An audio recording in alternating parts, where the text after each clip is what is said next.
जब हम देखते हैं कि हाइपरसोनिक के लिए, और ये हथियार भी हम साथ साथ दिखा रहे हैं कि कौन सा किसके पास है, जार बॉम्ब हो गया, वैक्यूम बॉम्ब हो गया, हालांकि ये तो बीच बीच में अमेरिका इल्जाम भी लगा चुका है कि रूस यूज कर चुका है इन वैक्यूम बॉम्ब्स की, लेकिन रूस ने कभी इस पर कुछ कहा नहीं, और अगर वाकई इस्तेमाल होता तो उसकी तबाही अलग देखने के लिए मिलती। लेकिन जैसे हम हाइपरसोनिक बॉम्ब रूस के पास, और हम देखते हैं कि सामने जो पूरा जो आपका ऑकस है वो चाह रहा है कि 3 देश मिलकर उसके कम से कम बराबरी तक तो ले आए, क्योंकि इस समय कुछ है ही नहीं ऐसा हथियार दुनिया के पास। ओके, तो issue, sorry I could not. जी, मैं हथियारों की हम चर्चा कर रहे हैं, और उसमें कर रहे हैं कि रूस क्या कहीं ज्यादा आगे हो जाता है, कम से कम जो लास्ट हथियार जिससे या तो फ्लेयर अप होगा थर्ड वर्ल्ड वॉर में, या फिर इस युद्ध का अंत हो जाएगा। देखिए, जहां तक हथियारों का सवाल है, हाँ। कोई शक नहीं है कि रूस के पास ज्यादा बेटर हथियार हैं, और नाटो जो जितने भी हथियार हैं अच्छे वाले, जैसे मिसाइल्स वगैरह, वो अभी इंडक्ट नहीं करना चाहेगा, बिकॉज वो जिस दिन कर दिया तो ये वॉर तो फिर एस्केलेट हो जाएगा into a third world war. वो वही हथियार दे रहा है जो लॉजिस्टिक्स वाइज उनको प्रॉब्लम नहीं हो ले जाने में, लैंड रूट्स हैं, और तकरीबन 2700 किलोमीटर का ये ओपन बॉर्डर्स है, जिसको पहले शुरू में ये बहुत डिबेट्स हुई थी, ये आएंगे कैसे। मैं एज अ मिलिट्री एनालिस्ट बोलता था आएंगे, क्योंकि वो इलाका इतना खुला है, और मैं तुलना अफगानिस्तान से भी करता था, तो कई लोग बोलते थे वो पॉसिबल नहीं है। मैंने एक बीएसएफ का एग्जांपल दिया था कि अगर एक बीएसएफ बटालियन तकरीबन पंजाब में 24 किलोमीटर ऑक्यूपाई करती है, तो इतने लंबे बॉर्डर्स के लिए रूस को इतनी सेना लगानी पड़ेगी, और रूस के पास इतनी सेना नहीं है कि ये वेस्टर्न बॉर्डर्स को सील करें। तो ओपन बॉर्डर्स हैं, उसमें कोई डाउट नहीं है, और कितनी कंट्रीज के साथ है। साथ ही वहाँ कैरापथियन माउंटेन्स हैं, वो वहाँ पर ट्रेनिंग के लिए और हथियार इंडक्ट करने के लिए बहुत आसानमंद है।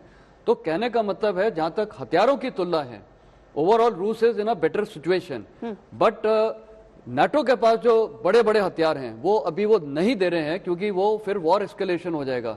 तो ड्रोन्स आर ओके, ये सब छोटे मोटे चीजें हैं, टैंक्स एंड ऑल, इससे ज्यादा वो एस्केलेट नहीं करना चाहेगा।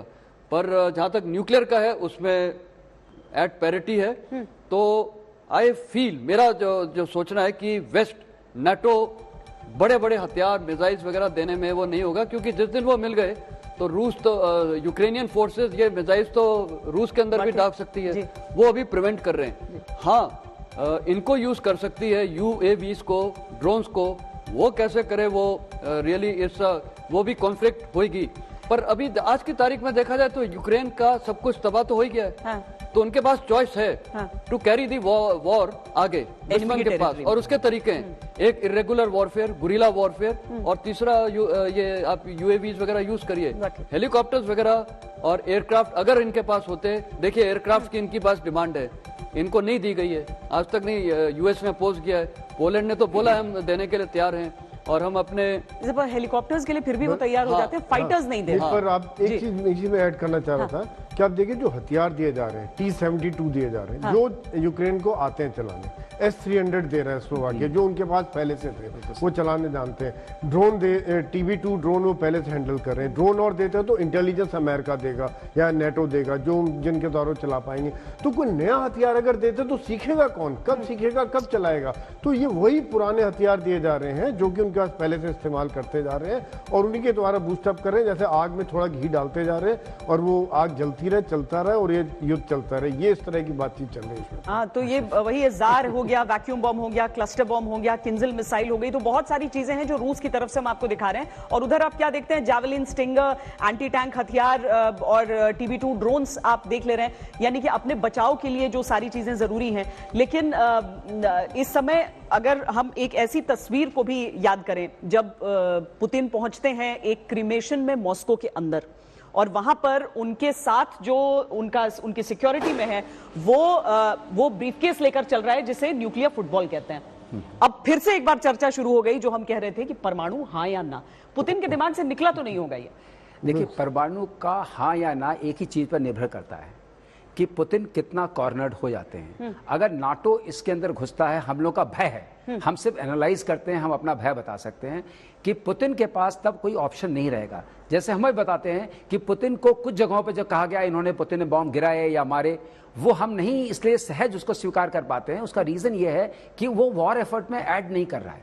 वॉर एफर्ट जो चलता है वो बहुत लॉजिकल और बहुत एक स्ट्रीमलाइन फैशन से चलता है। ऐसा नहीं होता है कि आप जो मिला आपने उसको मार दिया।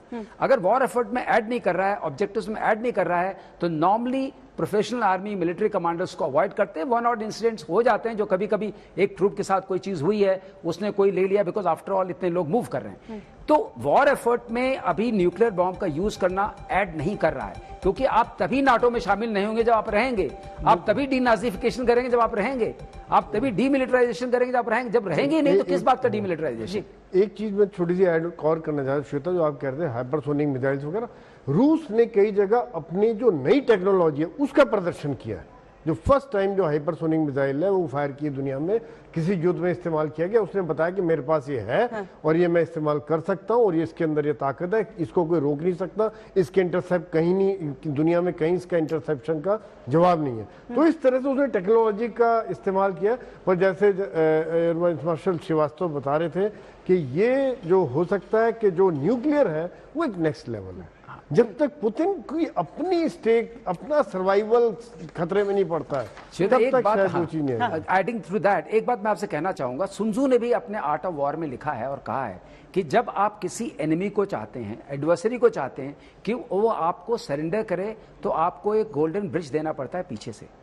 उसका रीजन ये होता है कोई स्केप रूट उसको भी दीजिए, आपको सरेंडर कराने के लिए, वॉर खत्म करने के लिए। अभी तक जितने एफर्ट हो रहे हैं, एंडलेस सप्लाई ऑफ आर्म्स और जो भी हो रहा है, वो वॉर को एस्केलेट ही करता है। लेकिन हिंदुस्तान से और हमारे भारत से हमेशा ये संदेश जाता रहा, पहले शांति लाइए, शांति लाइए, because diplomacy can only silence the gun.